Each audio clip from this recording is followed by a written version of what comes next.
Yeah, man, big up on yourself, Jamaica. The man full of one righteous demon. Anyway, you see me, you see Jamaica done. You see what me I tell you, you say Batty Boy Shatta Wally. It's a sellout, it's a wagon, it's just a chest cloud after blood clot Jamaica and Vibes Cartel. You see, after Vibes Cartel refuse your tune Street Crown, now you submit that tune there for Grammy nomination because Vibes Cartel refused that tune there. And that tune there gets a little blood clot attention.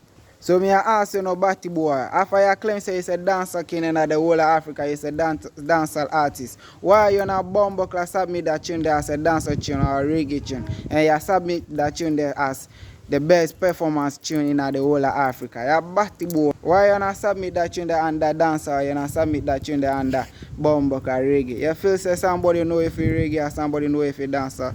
Or you feel like say Bumbucker Grammy belong to Vice Cartel and your friend them? You're a fuck Batty Boy. Move your blood Shatta, you Batty Boy.